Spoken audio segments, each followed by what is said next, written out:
105.3 Radio Bandera, inyong maaasahan sa news and public service.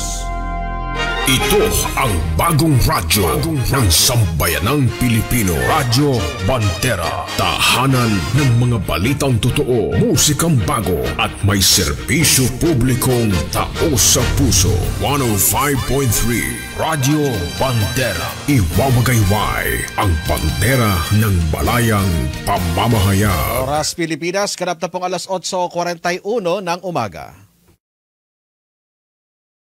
Radyo Bandera, Kuskus, Bandera, Kuskus, Bandera. Magkakatid ng impormasyon at mga nagbabagang balita. Tatalakay sa mga usaping pambaya sa ilalim ng nag-iisang bandera ng Republika ng Pilipinas. Ito ang programa maglalahad ng katotohanan. Kukuskusin, babatikusin ang mga pasaway sa gobyerno at sa ating lipunan. Kuskus, Bandera, Kuskus, Bandera. Sandigan ng mamamayan, kakampi ng mga ina. Kuskus, Bandera, Kuskus, Bandera. Natatanging programa sa radyo na nabubuhay sa maalamat na kasabihan ni Attorney Ruben R. Canoy. Ang lungsod na nasayo, maoy makahatag kusog sa demokrasya. Apan ang lungsod nga mapasagaron, maoy makapukan sa atong kagawasan. Kuskus, Bandera! Kuskus, Bandera! At ngayon, narito ang inyong anchorman.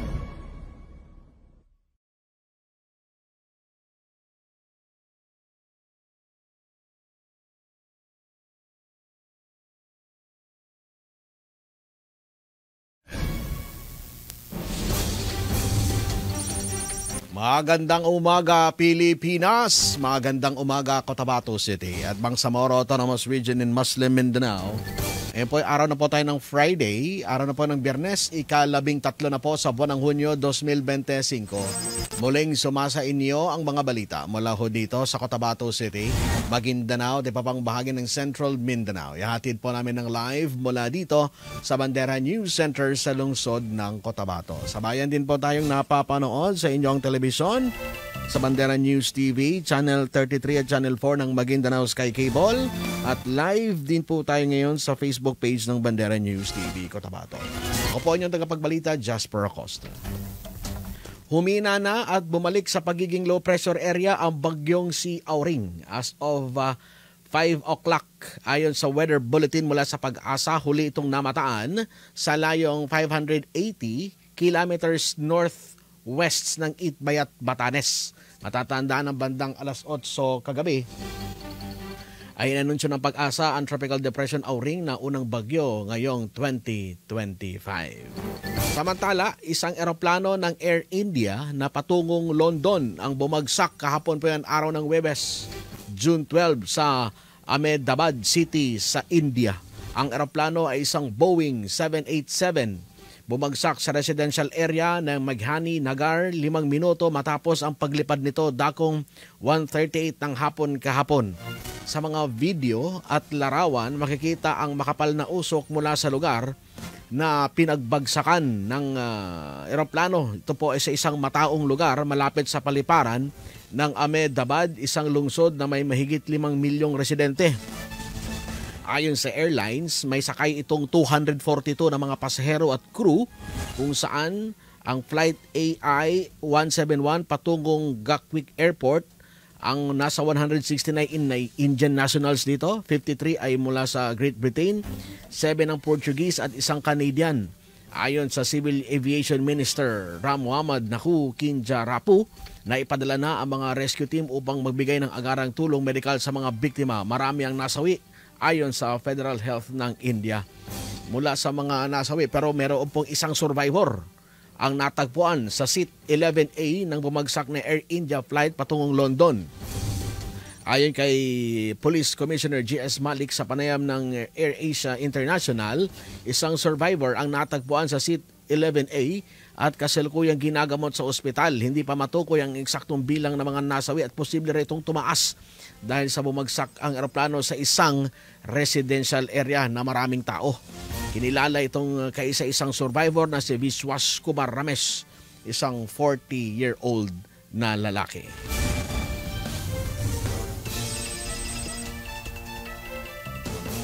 Samantala, patuloy sa ating mga balitang nasyonal, hiniling ni former President Rodrigo Duterte na pansamantalang makalaya mula sa detention cell at manatili muna sa ibang bansa.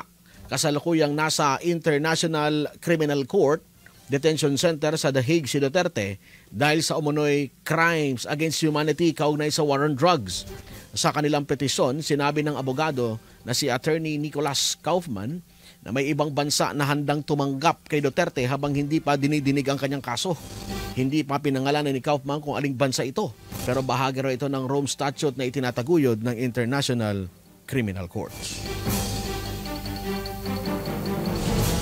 At sa ating balitang lokal, naaresto ng pinagsanib na tropa ng militar at ganon din ng pulisya ang 5 individual na may madadalang taas na kalibre ng armas at drug paraphernalia sa isang checkpoint operation sa Barangay Poblacion sa bayan ng Sharif Agwak, Maguindanao del Sur. Ayon kay Maguindanao Police spokesperson, Police Major Joseph Tamayo, ang mga ito ay naharang itong puti na minivan habang nagsasagawa ng checkpoint ang mga tropa ng 90th Infantry Battalion. Kinilala yung mga inaresto na sakay ng minivan na nakuha na ng baril na sina alias Saber, 34 years old, alias Rasol, 30 years old, Kenji, 45 years old, Manot, 48 years old at isang nagangalang Gapor, 38 years old na pawang mga magsasaka. Nagsasagawa ng checkpoint operation ng militar at nang mapigilan itong puting minivan, nakita sa loob ng sasakyan ang baril, matataas na kalibre ng armas at meron ding mga drug paraphernalia. Narito ang pahayag ni Police Major Joseph Tamayo, ang tagapagsalita ng Maguindanao Police Provincial Office. Ayun nga po, kahapon po, June 10, bandang 10:35 ng umaga po, habang nagpapatrolya po yung ating kapulisan, ay may tumawag po na isang concerned citizen na meron nga po naganap na pamamaril sa harap ng Sapakan Elementary School, Barangay Sapakan, doon po sa nasabing bayan ng Radyo Buhayan, na kung saan ang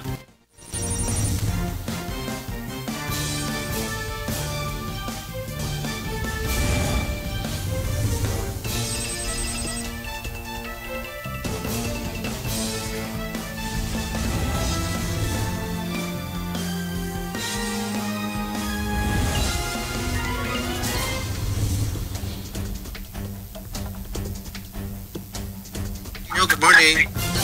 Good morning, sir, at magandang umaga rin po sa ating mga tagapakinig at taga-subaybay. Tama po, kahapon nga po, June 12, bandang 1:30 ng tanghali, ang ating pong kapulisan at ang ating kasundaluhan ng Alpha Company ng 90IB Philippine Army ay nagsagawa nga po ng joint checkpoint operation sa Barangay Poblacion, partikular sa bayan ng Sharif Agwak, kung saan may pinara po na isang puti na minivan na hindi nakarehistro dahilan kung bakit ito pinlockdown, at nung ipababa yung mga bintana nito ay tumambad yung isang high caliber firearms na long at may nakasaksak na magazine at merong 27 na bala, samantalang hiniya naman ng kaukulang dokumento para dito at wala namang may presenta yung mga sakay nito doon sa pag-possess nila noong high-powered firearms. Kaya nagsagawa yung ating kapulisan at kasundaluhan ng further search at nakumpiska pa nga sa kanilang posisyon yung 3 glass tutor, yung warbelt na may posas, lighter, kutsilyo, 7 cellphone, pocket wifi at iba't ibang mga ID at mga bags. So maliban po pala sa baril, may mga drug paraphernalia na nakuha sa kanila. Yes, sir. Suspected na 3 po, 3 na glass tutor at isasubmit pa po doon sa Regional Forensic Unit para naman po ma-determine kung yan po ba ay ginamit doon sa pinagbabawal na gamot. Ilan po lahat yung nahuli, sir, at anong mga pangalan nito?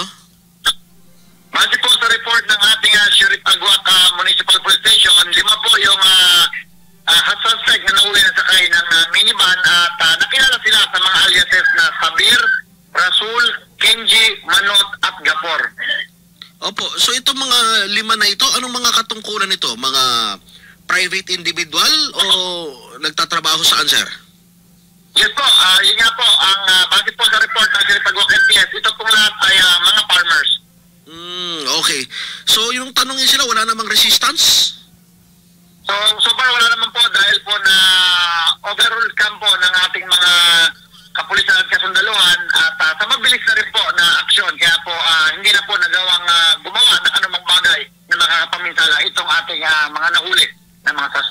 inamin ba nila kung saan nila gagamitin yung baril?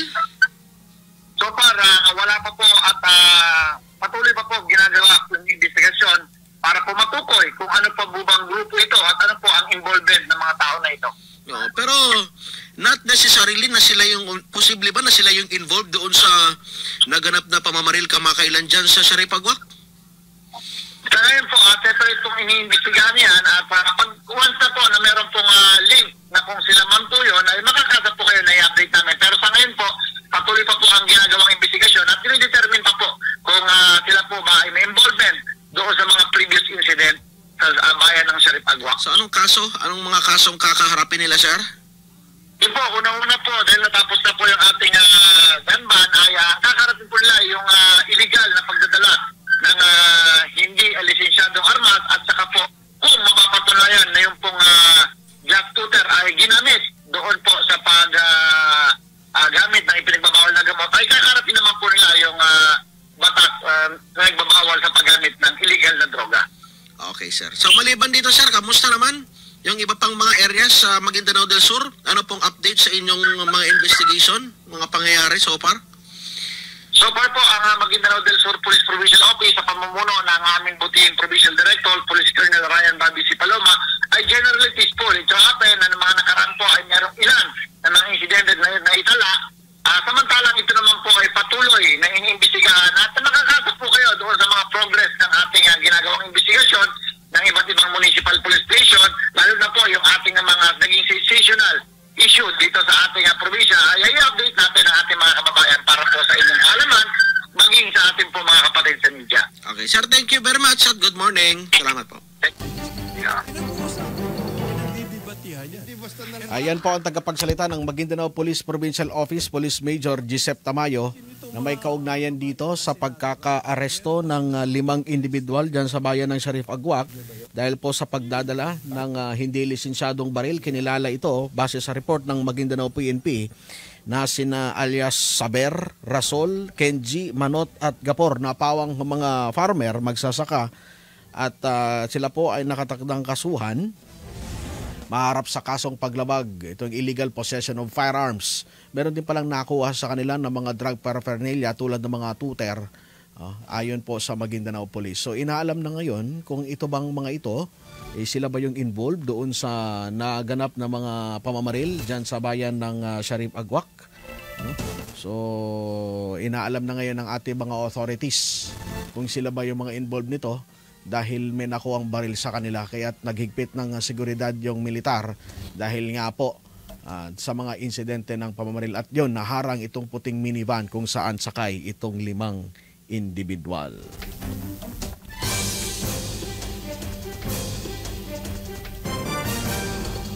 At patuloy tayo sa ating mga balitang nasyonal. Positibo ang pagtanggap ng publiko sa nakikitang presensya ng mga pulis sa lansangan. Ito ay ayon mismo kay Pangulong Ferdinand Marcos Jr.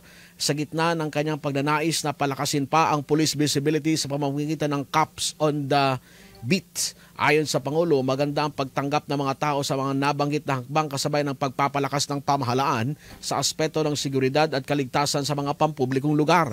Nakakaramdaman niya ng kapanatagan ang mga Pilipino base sa mismong testimonya ng mga ito.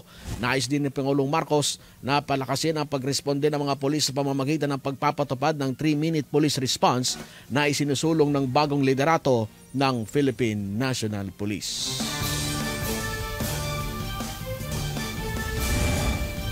Ganap na pong 8:55 ng umaga. At dito po nagtatapos ang ating palatuntunan ngayong umaga po ng Friday. Sa kalam po natin mga reporters, cameraman at technical sa Ricky Madamba. Ako po yung tagapagbalita, Jasper Acosta. Nag-iwan siya niya lang. Magandang umaga po sa inyong lahat. 105.3 Radio Bandera, Cotabato City. Inakarespetado sa news and current affairs. Ito ang bagong radyo ng sambayanang Pilipino. Radyo Bandera. Tahanan ng mga balitang totoo, musikang bago at may serbisyo publikong taos sa puso.